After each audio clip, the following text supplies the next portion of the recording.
Welcome to World Affairs Today, brought to you by the World Affairs Council, Washington, D.C., a leading forum for global education and international affairs.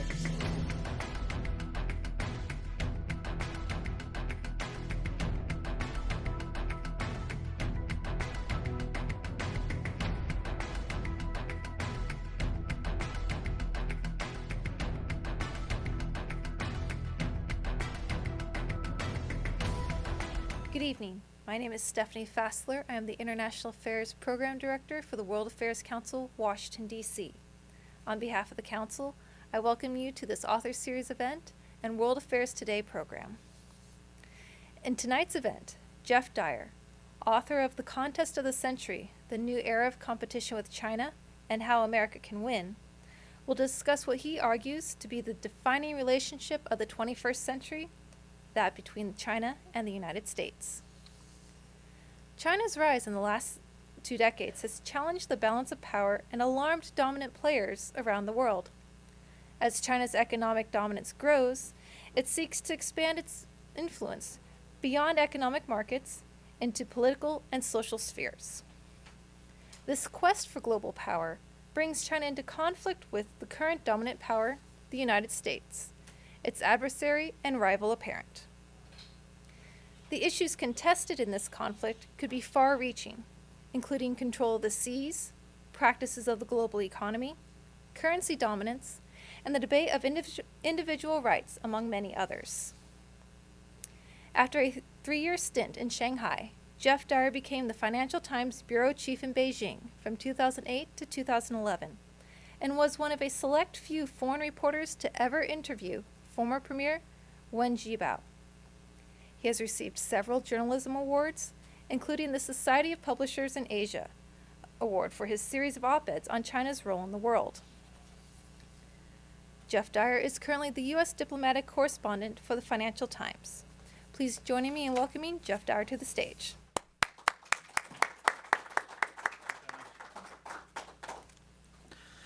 Well, thank you very much. Thank you very much, Stephanie, for the introduction, and thank you to the Council for inviting me along to speak today. I really appreciate it. And also, thank you to all of you for coming out this evening. It's a horrible, horrible evening. It's pouring down with the rain, cold and ugly, so I really appreciate you taking the time to come out this evening. I'm actually originally from Glasgow in Scotland, so I know you're just putting on this weather to make me feel at home here in Washington, but I assure you it's okay. I don't mind. We can move to spring. That's absolutely fine by me. To tell a little bit more about myself, I've worked at the Financial Times for over 15 years now. But even as I say those words, it's a slightly terrifying phrase. I never expected to be at the one place for such a length of time. But I have managed to have a few different lives along the way. I was in Brazil for a number of years with the newspaper. Then I spent 6 years in China, 3 years in Shanghai, 3 years in Beijing. And now for the last 2 years, I've been based here in Washington, D.C., and so I hope that gives me a kind of perspective where I've seen China to some extent through American eyes here, and hopefully seen the US through Chinese eyes when I was there. And that's really what I've tried to do with the book that I've written about China and the US. I'm going to talk for 20-30 minutes, give you some of the broad outline of the book, but then I'd really like to open it up to questions from you all. That's very much a very important part of this evening, and so I hope to get some of your impressions and your thoughts as well. But before then, I'd like to put forward, if you like, 2 main propositions for this evening. The first is that I think we are now entering what I describe as a new era of geopolitical competition, not with Russia, although that's a whole separate story which we can get to in questions and answers, but actually with China. That's the real underlying big story, I think, of the current era. In lots of ways, China has changed gears in the last few years. It was this country that would just seem to be more focused on doing its own business, on growing its economy. And really in the last few years, it started to spread its wings more. It started to try and shape the world around it. And as a result, that means that the US and China are going to be butting up against each other in all sorts of ways, some surprising, some not surprising, over the coming years and decades. We've had these couple of decades where the defining mode was what you might call Davos globalization. That's still very much going to be on track, but there's now going to be something else with much harder edges, if you like, moving in the opposite direction. And the second big theme that I want to try and persuade you of this evening is that actually China is going to have quite a hard time to dislodge the US. This is not at all inevitable. There's nothing inevitable about China becoming the sort of main dominant power in the world, even though it probably will have the biggest economy. the US has huge inbuilt advantages.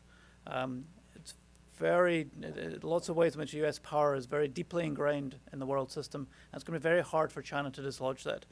So basically, I'm the guy who went to China and came away believing in the US. That's not a story you've heard for the last decade or so, but that's kind of where I come out on things.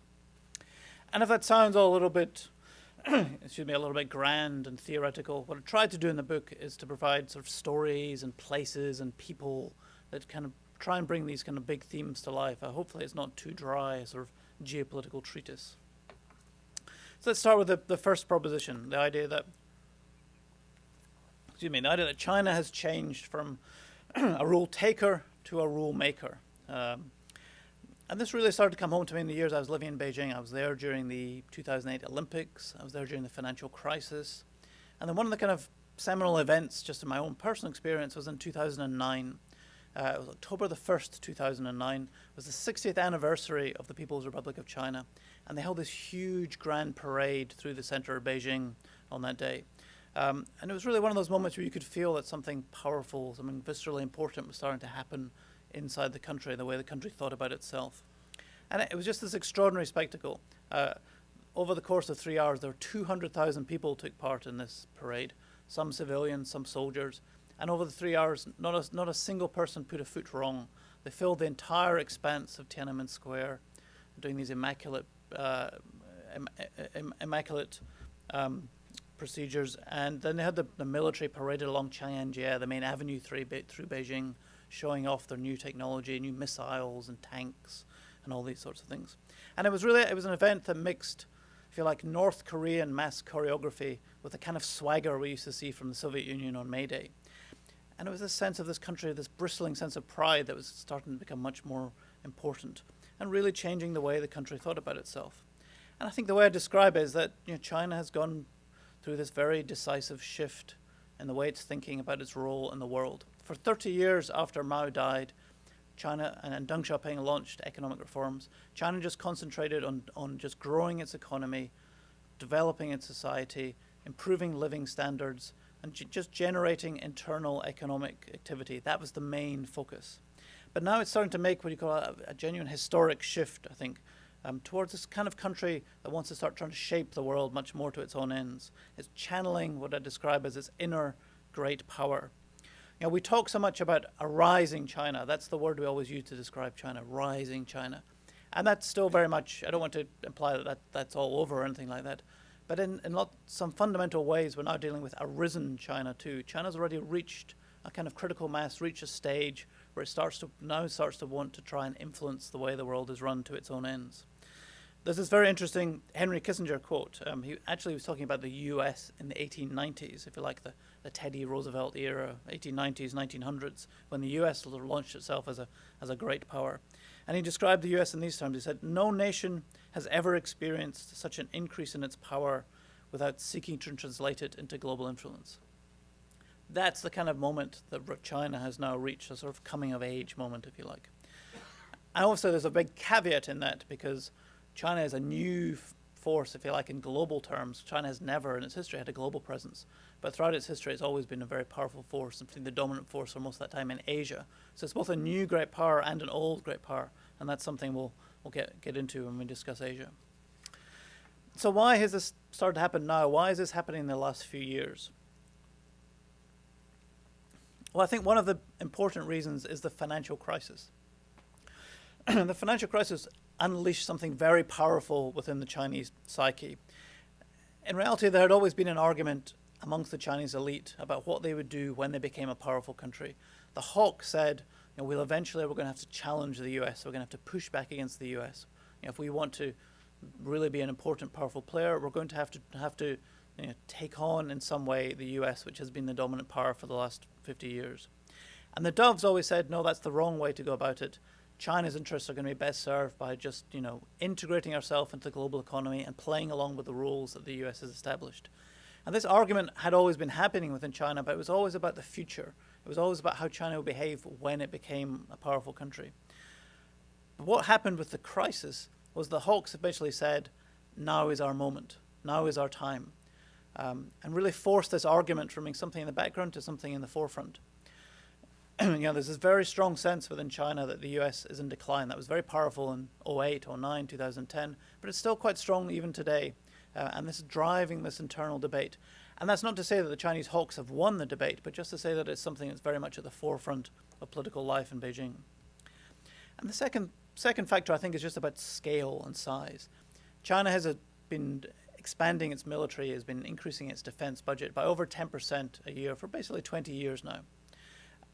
If you increase your military by 10% a year for 20 years, you end up with a very substantial military. There's just no way around it, and China has now got to that stage.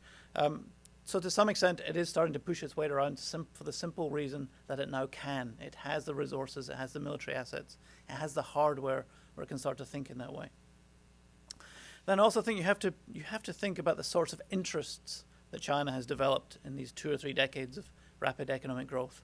If you think about what the Chinese economy relies on now, it depends on weekly flows in of iron ore from Brazil, coal from Indonesia, oil from Sudan, copper from the Congo.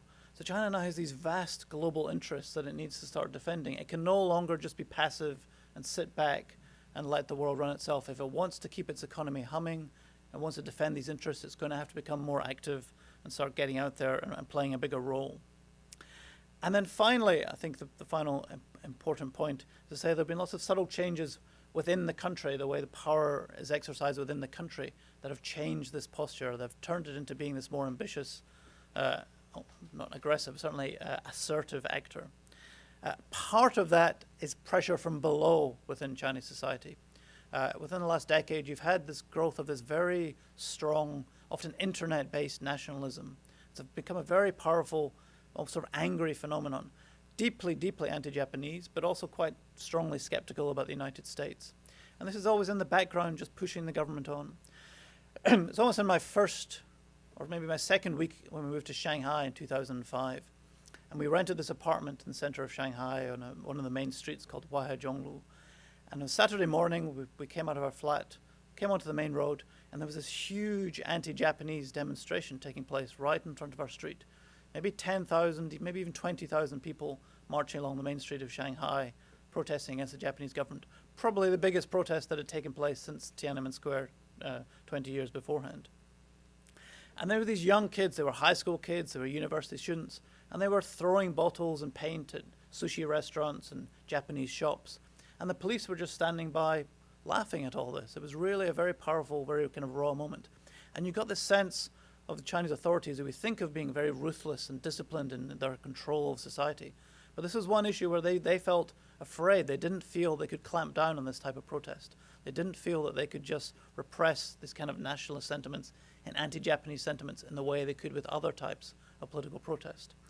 And I think that's kind of an important factor in the background. It's not that this nationalism is dictating the way that the Chinese government is behaving, but it's certainly closing off the space it might have for compromise, for negotiation, for making concessions to neighbors to try and solve disputes. That's a very important underlying factor.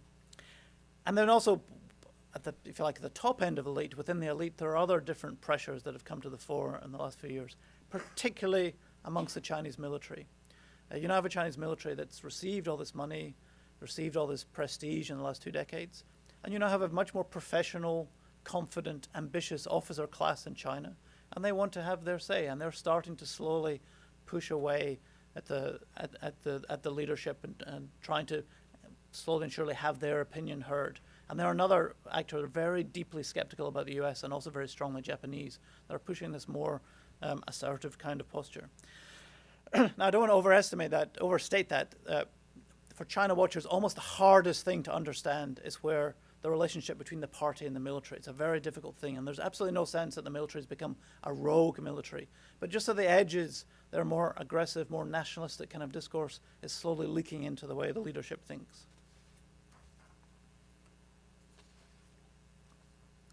So the overall result of all this is, I think, you're going to see much more competition over the coming decades between China and the US.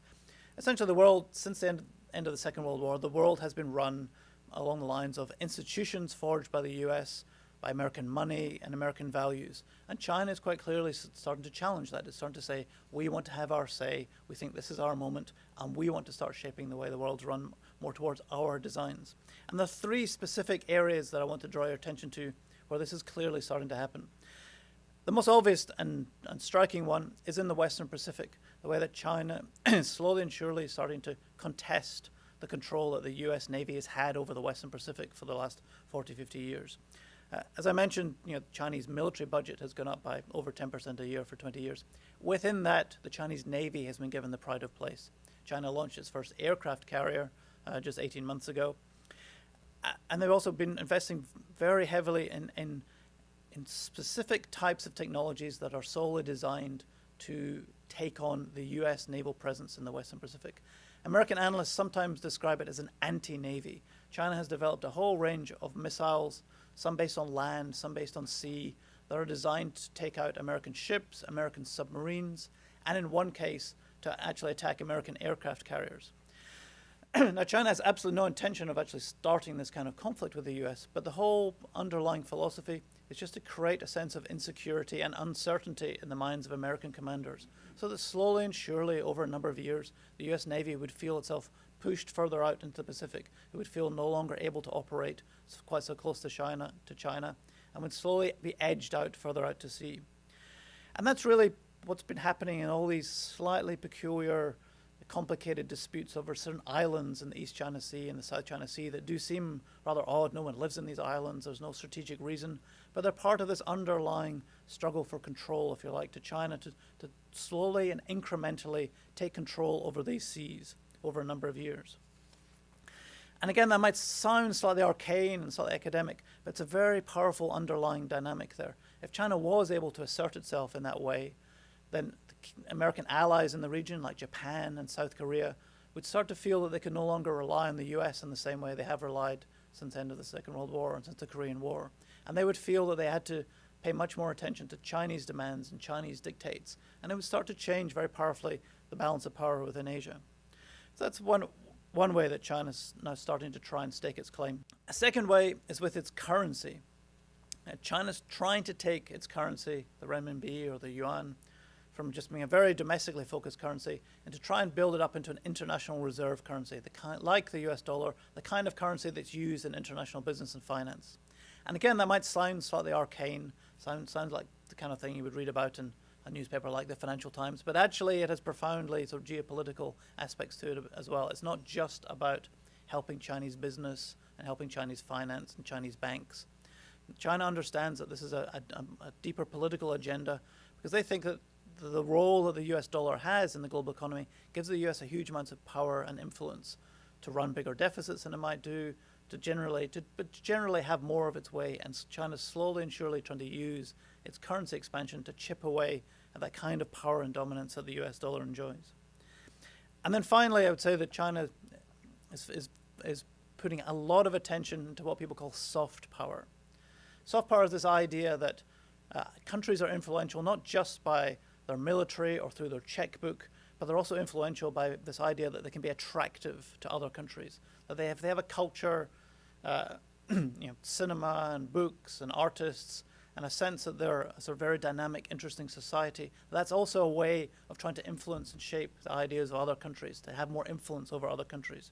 And China's obsessed with this idea of soft power, even though it was sort of defined, if you like, in the US. China has really taken up the idea with much more interest than anyone in the US has. And one of the concrete ways in which they're doing this is they're spending huge amounts of money on their media companies, taking their media companies overseas. So they now have a cable TV channel here in the US. They're investing money in radio in the US. And they have an English language newspaper that's sold widely in Europe and in the US. And just to give you a sense of the sort of ambition that China has for these companies, if you go to Times Square now, and there's that corner of 47th and Broadway, these very famous neon advertising hoardings, probably the most famous advertising sites in the world. And there are three main brands there now on those neon hoardings. There's Coca-Cola, the biggest brand in the world. There's Samsung, the biggest mobile phone company in the world. And the Xinhua News Agency, the Chinese Communist Party news agency. And they have a big advert there in Times Square, sort of making their presence felt. Now again, this just having an advert in Times Square doesn't actually change anything in the media industry, but it just gives you a sense of the big ambitions and ideas that China has for these companies. They're spending a lot of money on this, and they think they're onto a winner. So just to finally wrap up on this theme, I think it's very important to stress this is not a story about red China trying to dominate the world. This is very much not a rerun of the Cold War. I don't think what's happening with Russia is a rerun of the Cold War, and what's happening with China is very much not a rerun of the Cold War. The Cold War was this big, grand ideological struggle between these two powers. And the Cold War ended by the Soviet economy collapsing. That's not what's happening here. That's not the objective. That's not going to be the way it's going to play out. It's a much more subtle, complicated type of competition. The way that great powers in previous centuries have always behaved, the way that they've nudged up against each other, pushed and prodded, and sometimes fought for advantage and for influence. It's a chessboard. It's not a struggle. And I think it's very important to make that point. So that's the first big argument I wanted to put out. Let me go on to the second one, which is why actually I think it's going to be very hard for China to actually be successful in this. There are big advantages the US has and big obstacles that China faces. And let's go back to Asia. I think that's the most important way to understand that, is this military competition in Asia. The first point I'd like to make is that this is not just a story about China rising when you look at Asia today. When you look around the region, in fact, you see a whole series of countries that are dynamic, successful, and think that this is their time. You have South Korea, Vietnam is doing very well, Indonesia is starting to come into its own, and then further around you have India, the other 1 billion person country in Asia, which also thinks that this is its century.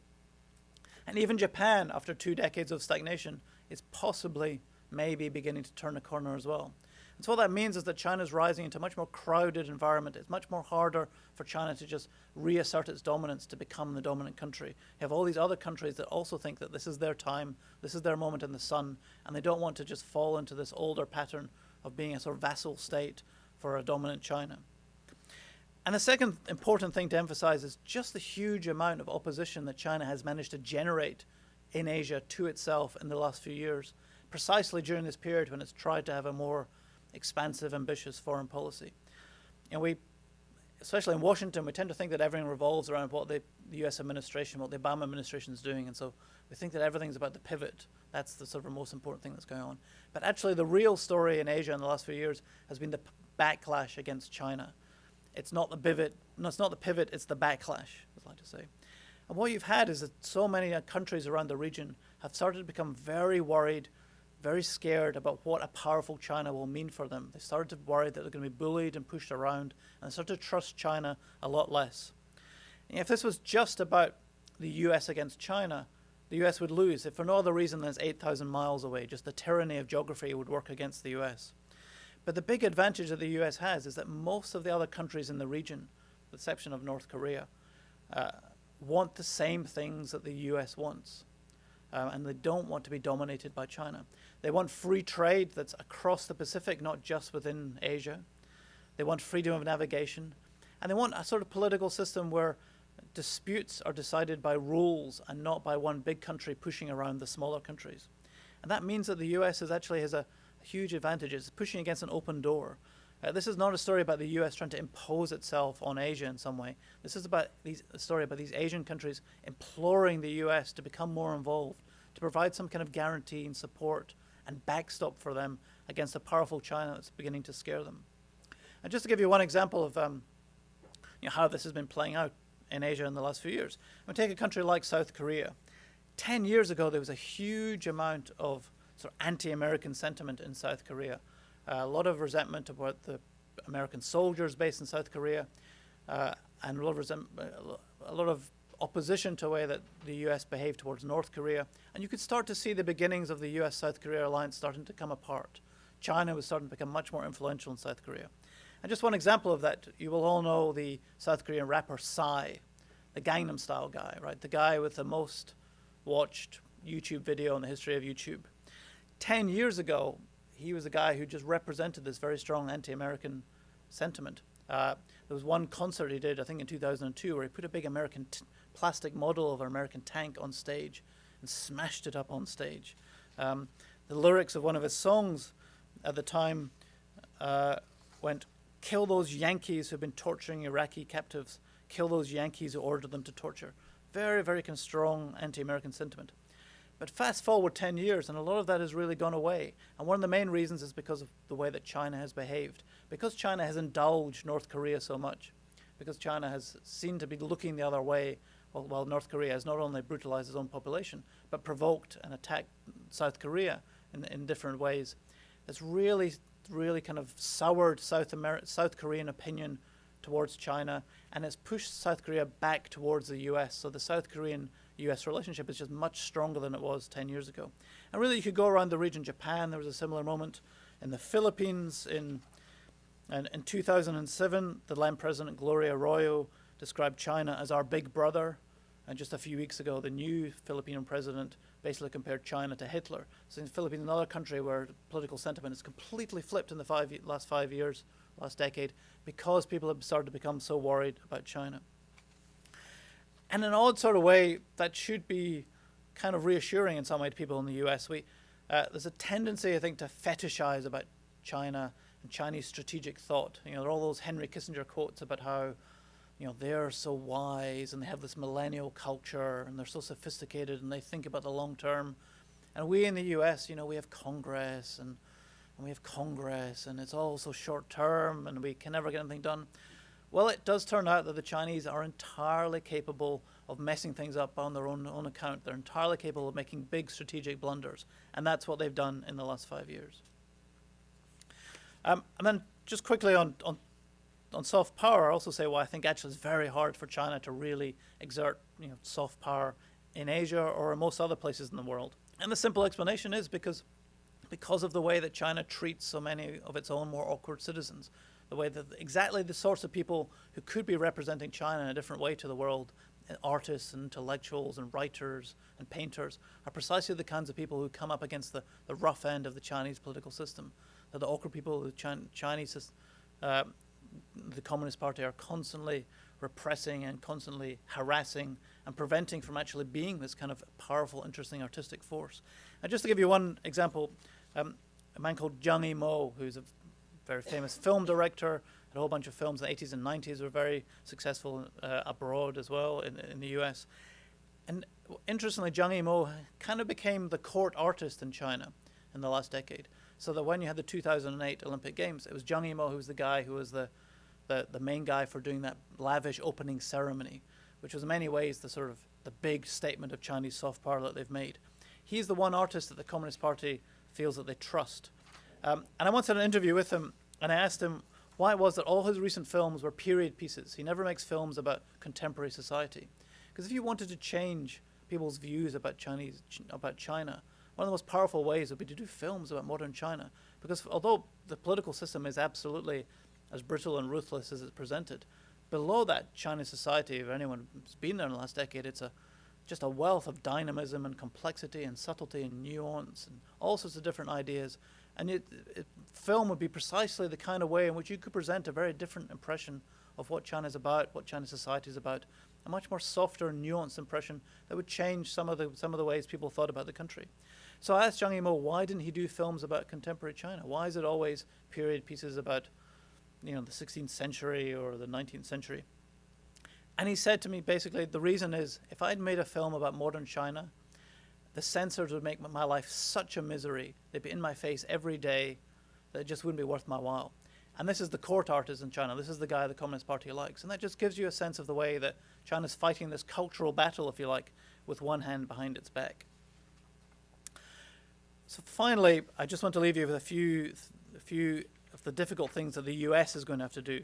I've made this argument that actually it's very hard for China to dislodge the US, but I don't want to give it a sense that it's any inevitable or that the US can just coast. There are a number of very difficult things the US is going to have to do as it tries to deal with this new challenge from China. The first is in this military area in the Pacific, where it's a very hard balance for the US. The US is going to have to find a way to respond to some of the things that China is doing in a firm way that provides deterrence and reassures allies, but isn't too provocative. That sounds kind of simple, but it's very hard to do, and the Obama administration has struggled a lot with doing that with some of the things that China's done in the South China Sea, or this new air zone that they announced at the end of last year. It's very hard to get that right in a way that is firm but not too provocative towards China. We really haven't managed to crack that yet. The second thing I think is the US is going to have much more sense of focus. As we all know, in Washington, we could go to a different speaker meeting in Washington every day of the week, where pretty much every bit of the world is described as a vital American national security interest, right? And this is the luxury that the US has had in the post-Cold War decades, that it's been so dominant around the world that it could pretend to have very important interests all around the world. Now that it's facing these big challenges, what's going on in Ukraine, but also in the long term from China, the US is going to have to be much more focused in the way it thinks about where its national interests lie and concentrate on them. And that's going to mean cutting off some people and some places and some issues that feel that the US should really be on their side. And parallel to that is that this is going to require very patient and disciplined diplomacy. One of the things that Hillary Clinton was brilliant at in Asia was that she just went everywhere. There'd be some unbelievably tedious diplomatic meeting with some agenda that was just never going to achieve anything or result in anything. But Hillary Clinton was there. She showed her face. And that was very important because over a period of years, it just gives the impression that the US sees itself as absolutely intricately engaged and involved and sees its future about being in Asia. And that had a very powerful effect amongst Asian governments. They were very impressed by that. But even in the last year, the administration has kind of dropped the ball a bit on that. For all sorts of good reasons, Secretary Kerry has been mostly focused on the Middle East, on Iran, Israel-Palestinian peace talks, on Syria. And then last year, the president was supposed to go to Asia, but had to cancel a trip because of the government shutdown and the debt ceiling crisis. Again, just leaving these very, very kind of negative messages for Asia. And so the last few months, China has basically been going around the region saying to all these other governments, saying, look, basically, the US has got distracted already. Even after 2 years of the pivot, they've kind of moved on to their new toy. You cannot rely on the US to be there to back you up. So the US is going to have to have very disciplined, long-term, patient diplomacy. Finally, the hardest thing, I think, is going to have to craft an economic message that the US can tell about itself, but also to the region, that will show that it sees its economic future as being closely linked to Asia. When you actually think about it, that actually is something of a no-brainer. I mean, everyone in the US who understands that if you're going to have a real recovery in the economy here, not just the sort of financial recovery of the last few years, but a more broad-based recovery where middle-class salaries really start to rebound, that's going to require recovery in manufacturing and a big increase in exports. Every politician in the country will tell you that. There's the only way in which the US over a long period of time is going to really increase exports is by being much more integrated into the big, fast-growing markets in Asia. That's where the growth opportunities are going to be in the next decades.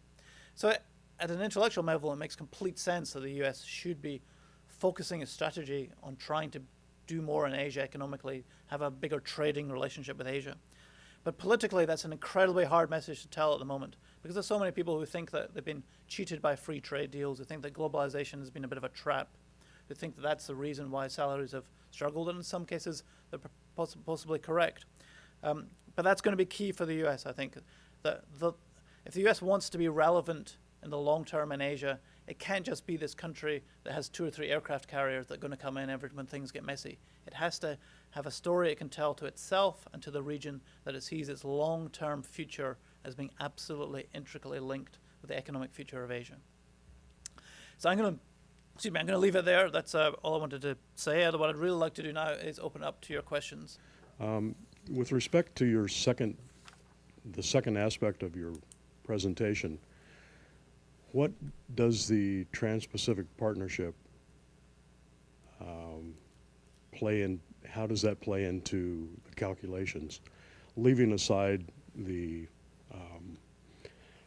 multinational corporation influence and going to the geopolitical aspect of that potential agreement? So the Trans-Pacific Partnership is this 12-nation trade agreement that's currently being negotiated with a whole bunch of countries in the Americas, and a bunch of countries in Asia, not including China, but Japan has signed up to it. From the geopolitical point of view, this is absolutely key. This is essentially what I was saying about the US trying to impress on the region that it has a long-term economic strategy. Well, the concrete example of that is TPP. And it's very important for... So what you have now in Asia is you have 2 different sort of trade negotiations taking place. You have the TPP, which is the American-led one, which in geopolitical terms is about having trade across the Pacific. It's about everyone in Asia wants to have more and more trade. But for the underlying point about TPP is this would be trade that would be across the Pacific. It wouldn't just be within Asia.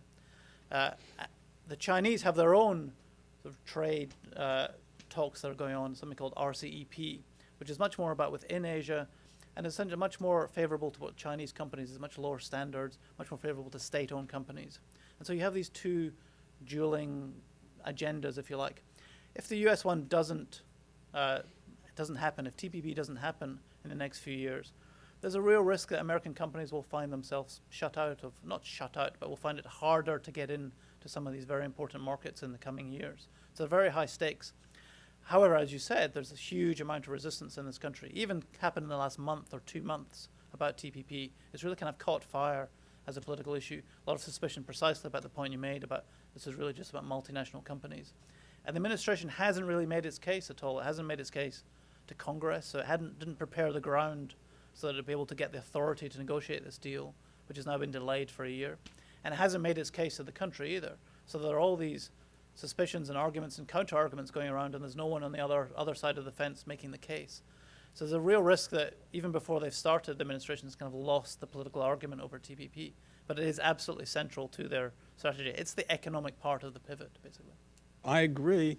Obviously, no one could disagree that the Chinese have been moving naval forces, rebalancing. In large part, this was because they reconciled on the border with Russia, which freed up resources. However, in past few years, I've seen something else, a concern about Afghanistan. There is more terrorism. There have been some really bad incidents recently in China. And they are beginning to look at what happens in Afghanistan. And what I'm seeing, and maybe you can discuss this some more, there has been improved relations between Russia and China for some time now.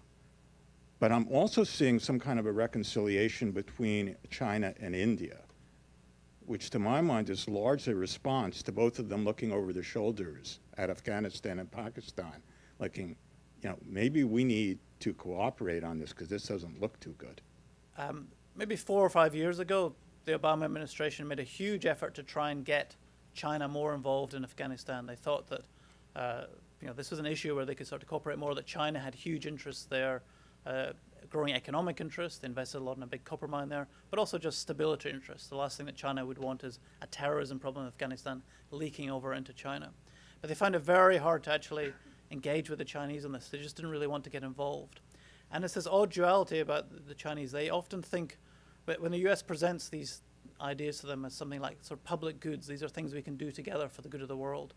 The Chinese kind of see this as a bit of a trap. They see it as if the US is trying to suck them in to these new, expensive, time-consuming, energy-consuming, money-consuming engagements abroad that they think will slow them down. And so they're very resistant about that. So they're very hesitant. On the one hand, they absolutely get the argument that you put forward, but they don't want to be just sort of taking on any big burdens that the US is leaving behind.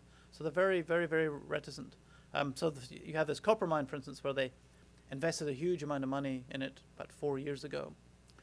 But for security reasons, they haven't built the railway they were going to build. The mine is essentially just kind of festering. Nothing's really happening. Your second point's about Russia and China, and India and China. Absolutely, Russia and China have, for various reasons, started to get a bit closer to each other in the last few years. The Chinese, seeing that they've become a bit more isolated in Asia, have been casting around, and they've been much more willing to be closer to Russia. And the Russians, especially since Putin took over 2 years ago, with all the sort of anti-Western angst that he has that's playing out on our TV screens at the moment, that has pushed Russia, made Russia much more interested in getting involved, getting closer to China. But in the long term, I think it's hard to see that becoming a really kind of viable alliance. And one way to think about that would just be to think about somewhere like Kazakhstan, which is the other end of the Eurasian Union that Putin is trying to create, with the Ukraine on one end and Kazakhstan on the other. The Chinese are making huge inroads into Kazakhstan. Xi Jinping went there last year. He signed like $30 billion of energy deals. They've opened a new pipeline coming from the Kazakhstan to China. So on that part of the old Russian Empire, the old Soviet Empire, China is the competition. It's not the West. So over time, particularly once Putin leaves power, one start to see this kind of underlying rivalry becoming more important in the Russia-China relationship. Having said all that, just one final point would be, one of the implications of this Ukraine business is it's going to push Russia and China much more closer together. The Russians are going to be much more willing to, if you like, be a junior partner to China because if the US and Europe really go ahead with this kind of trying to isolate China much more, that's going to be end result is to push Russia and China more closely together. So that will be the reality probably of the next few years at least, before these longer term trends start to build out. With the rebalancing of troops in Asia, how will the increased American presence affect inter-Asian conflicts, notably the East China Sea crisis? I think the key thing about the rebalancing is that it hasn't actually increased very much the US presence in the region. It's been much more a way, if you like, insulating Asia from the big defense cuts that are coming. So there have been a few assets here and there that have been moved to Asia. But the underlying thing is more just to ring fence Asia and say, well, we're going to cut a lot of our budget, and we're going to cut the army. We're really going to keep Asia whole. We're going to keep doing all the things we've been doing in Asia. So you haven't seen a huge amount of increase in US military presence there. But underlying that, you have had the impact of the rhetoric of the pivot, this kind of we're back and we're here to stay sort of rhetoric that the administration has been putting forward for the last few years. What they thought would happen when they started doing this in 2011 was that this would be a restraining force on the Chinese, that the Chinese would, had been getting much more aggressive and assertive from 2008, 2009. They thought that this would sort of push them back a bit. This would give them pause for thought. And it hasn't. It hasn't done that at all. In fact, the Chinese have become, probably even, particularly on the East China Sea, become even more aggressive. So the administration is now in a slightly tricky position. They haven't been able to work out exactly how to do it. And say they're trying to find ways that are firm, that provide deterrence against China, but are not too provocative and don't actually stimulate precisely these kind of hawkish sentiments in China. They're pushing them on. And they haven't been, it's a difficult needle to thread, and they haven't been able to do it yet. And it's a very hard thing to do. But it's going to be one of the main challenges in the next couple of decades, is to get that kind of deterrence, defensive, not too aggressive deterrence right. Your book and your, just by the title, seems to suggest that we're in a zero-sum game with the Chinese. I don't buy that. I think there can be a win-win situation, but it would require us accommodating the rise to China, not just economically, but strategically. And if you are willing to think along those lines, what strategic concessions could we make to the Chinese that would reflect their new position as an economic superpower? I mean, first of all, I hope, despite my title, I hope the book doesn't come across as a sort of zero-sum analysis. I don't believe that at all. I think it's a much more subtle, complicated, nuanced. I was giving you credit for that. The title does come across that way, but I assumed you were more. But the accommodation is almost like the key word when you're trying to think about the sort of long-term strategies. And the Chinese talk about it and the US talks about it. But actually, they're really talking about very different things when they talk about the word accommodation. When the US talks about it, the US is talking about sort of rules of the road. So ways in which the Chinese Navy and the American Navy can operate in the same seas without bumping up against each other, and about having accidents, and about having, those kind of confrontations that could lead to some sort of shooting war. When the US talk about accommodation, that's really what it's talking about. It's about the rules of the road. When the Chinese talk about it, essentially what they mean is, you give us the things we want in Asia and we won't bother you anymore. And that means Taiwan, for instance. It means control over a large part of the South China Sea, and probably control over some of the disputed islands with Japan as well, and much more influence over Japan. The problem with that, there are many problems with that, but even if you believe that that was the right thing for the US to do, to accommodate China in that way, the US can't actually do that. These are not things that the US has within its gift. The US can't give Taiwan to China. The US could say we don't object to Taiwan becoming part of China, but ultimately the Taiwanese people are actors in this, and they will be the ones deciding this. And similarly, the US can't give if the US was to side with the Chinese over the Senkaku Islands, for instance, against Japan, the end result would not be a sort of quieter Japan that just accepted the new status quo. It'd be a much more militarized, genuinely, a Japan that spent much more money on its military, decided to take on much more of its own defense obligations, possibly a nuclear Japan. And same if you go around the region, if the US withdrew and tried to accommodate China in that way, the end result would actually be a much more unstable Asia, where all these other countries decided they needed to spend a much more of their own money to balance and deter the Chinese. So there's a theoretical argument for accommodation that you made that's very powerful. but it's very hard to actually see how that would work in a way that would actually make Asia more stable.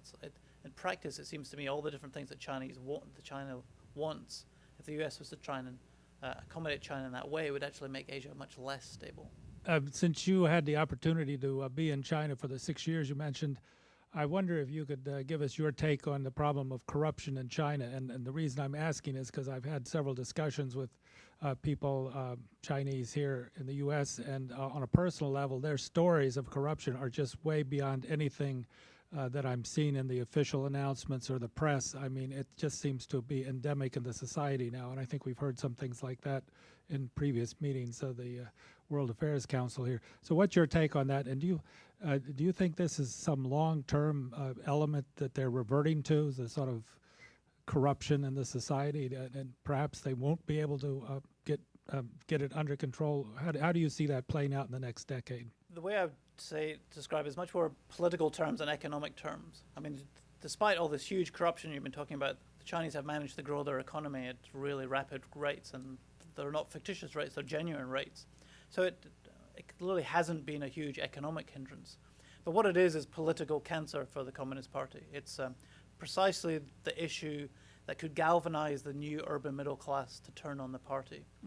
So you have these stories like we had in the last year about, in the New York Times had a story about former Premier Wen Jiabao's family being worth about $2 billion, and Bloomberg had a story about President Xi Jinping's family being worth about $2 billion. $2 billion. I mean, this isn't the kind of money that makes, Mitt Romney look like a kind of lower middle class guy, right? I mean, this is like unbelievable amounts of money.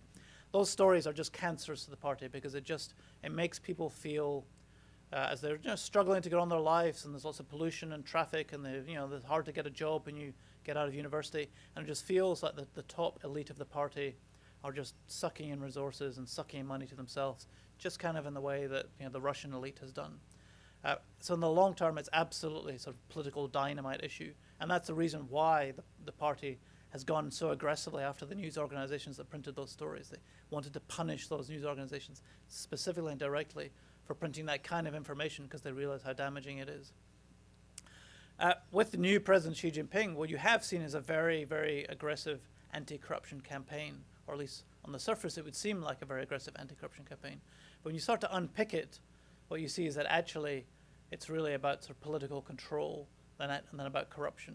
I mean, he's going after people within the party who he sees as opponents and obstacles to his economic reform agenda, and he's taking them down to consolidate his control and his position in the party. So it's not really about corruption. I think in the long run, the only way to deal with corruption is, even an authoritarian regime, is to have more media reporting, is to have more open court processes, in which you have trials that go through this kind of stuff, and much more transparency. And countries like Singapore and Hong Kong have done this within a more authoritarian political environment. It can be done. But that would require just massive political changes that the Chinese Communist Party is not prepared to accept. So I find it hard to see them really fundamentally changing the environment for corruption using the kind of tools they're using now. They're just trying to scare people, and that will work for a while. Some deals might not, some people might not take the bribes they're wanting to take, but eventually it will return to the mean once the political energy behind those campaigns dissipates. You need much more deep structural political reforms to root out corruption. My question has something to do about the corruption, but not just the corruption, but more in the human rights issues that are going on in the country in general. Do you believe that in order for China to step into its role as a bigger geopolitical power and a more bigger global influence, that it will, by being put on a more international stage, that it will be forced to address these issues? Or will the normal human rights violations, like you mentioned, the factory unregulation, things like that, will they need to address that before they're able to step into that role fully, or will they be able to bring that with them?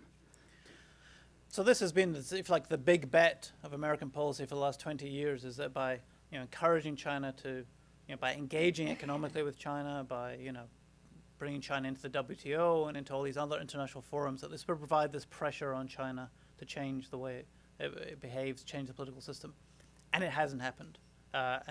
So we have to absolutely say this is a strategy that has not worked.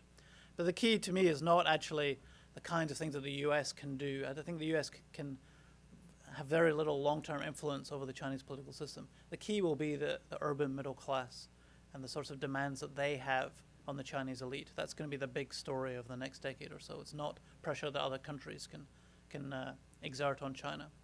And that's a much more difficult problem for the party, because you have this growing, educated, young, ambitious, international middle class that wants to have a say. It doesn't necessarily want to have democracy, but it wants to have some sort of say within the way the country is run. So that, if you've got a bunch of young Chinese students and you said, would you like to have elections in China tomorrow? They'd probably say, well, we don't want to go down that road. And they'd have stories about Bush against Gore, and they'd have stories about $2 billion that were spent in the presidential elections. And they'd sound quite skeptical about elections. But then they would say, if you ask them, are you happy with having the Communist Party censoring the media in the way it does at the moment? They would say, well, of course not. This is something that has to change. They would want a much more independent legal system. They would want much more civil society, ability to set up their own clubs and organizations and social groups. So this young, new middle class is expecting big political changes in the next decade. It's assuming that's going to happen to a more plural political system, not a democratic system, but certainly a more transparent and plural system.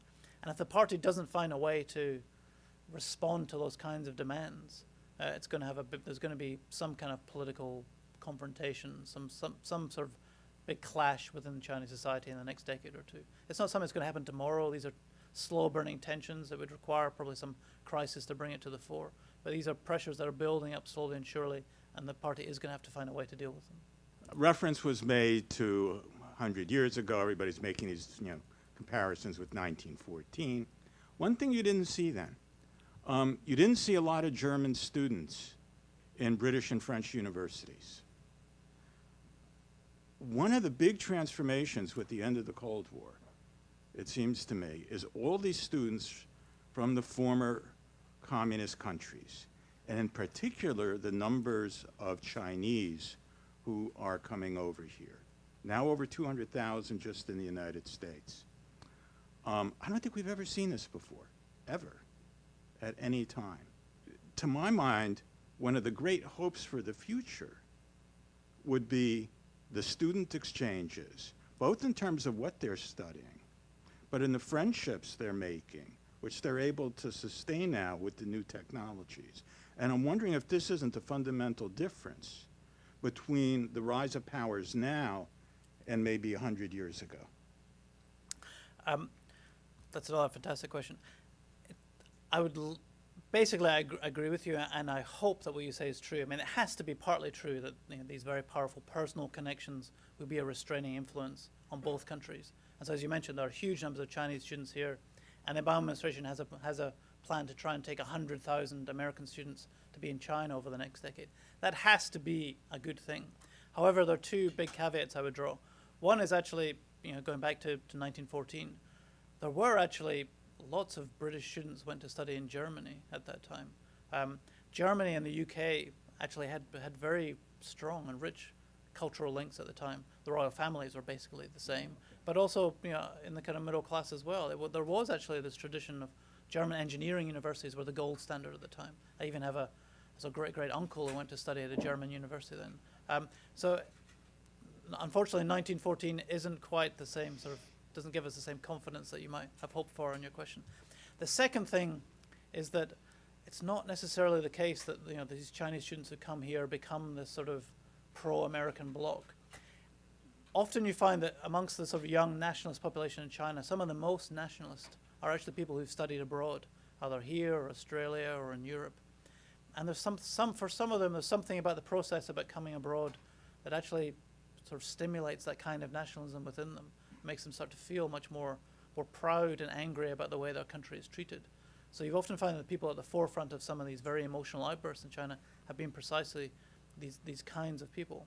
And so and what you get amongst young Chinese is a very dualistic attitude towards the U.S. So that again, if you had this bunch of students from Beijing University, if you ask them what they thought of the U.S., a lot of them would say, "Oh, the U.S. is in decline. The U.S. Isn't what it used to be. The politics is terrible. The economy is a disaster." But then if you said, "Would you like to go and work for Goldman Sachs in New York?" and every single hand would go up, right? They'd all want to do that. So it's a very kind of dual, sort of conflicting attitude they have towards the U.S. that doesn't. So they don't always come out as being a sort of pro-American constituency just because they've studied here. I'll just finish with one final thought, if I may. which is kind of relevant to what's going on in the news today, is just why I think China is the main long-term competitor for the U.S. and not Russia. I mean, obviously, Russia and what's going on in Ukraine is absolutely to the forefront and the front page of the newspapers at the moment. But I think in the long term that China is a much bigger deal. And I think the 2 or 3 reasons for that. The first is that Russia, in a fundamental way, is a country that's, although its economy is growing, ultimately its position is in decline. It's a big power that's in decline. It's an economy that ultimately depends largely on the price of oil. If the price of oil, was to fall over the next decade, which could happen, that will have a devastating effect on Russia's ability to actually exert influence and power in the way it is at the moment. And Russia, unlike China, hasn't really built a broad-based economy beyond natural resources that's going to stimulate demand and jobs for a new middle class. It's still very much a sort of narrowly focused energy-based economy, playing on its big advantages in natural resources. It hasn't really been able to make that transition that China has very successfully done to a much more broadly based manufacturing economy. And it is the society that's run by this very narrow, inward-looking elite that's enriched itself spectacularly, and which doesn't really feel like it has a great deal of legitimacy in the way that the Chinese Communist Party has. And then also ultimately I'd say that what Russia has been doing in Ukraine in the last few weeks, they're really a symptom of weakness in lots of ways, not of strength. I mean, think about the relationship to Ukraine and the European Union. Think of everything that's happened in Europe in the last 5 years. The currency crisis, it seems that the euro might collapse. It seems that the EU might even fall apart. This real sense of economic mismanagement and lack of leadership. But even after all that, it does seem like a very large part of the Ukrainian population would much rather hitch their wagon to the EU than hitch it to Russia. And that shows you Russia's declining geopolitical position within the region. So in the long term, Russia is a country that is become less influential and less powerful. However, the big caveat to that is that if you are in Eastern Europe today, if you're Pole or in one of the Baltic states, and especially if you're in Ukraine, it's no real consolation to say that in 20, 30 years' time, Russia's going to be less important. Russia still has absolutely the ability to completely destabilize these countries in this part of the world. Still has a huge military, large nuclear power, seat on the United States Security Council. So even as a declining power, it still has the ability to really, really destabilize a large part of Europe. But ultimately, China is going to be the big long-term challenge that the U.S. is going to face. And one of the risks with this Ukrainian crisis is that it diverts a lot of attention and resources in the next few years, and the U.S. spends a lot less time dealing with Asia and a lot more time dealing with Eastern Europe. Anyway, I'm going to leave it there. That's one final thought, just to say thank you very much for you all coming this evening.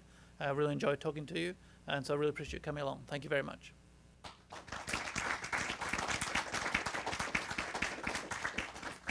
Thank you for joining us for World Affairs Today, a production of the World Affairs Council, Washington, D.C.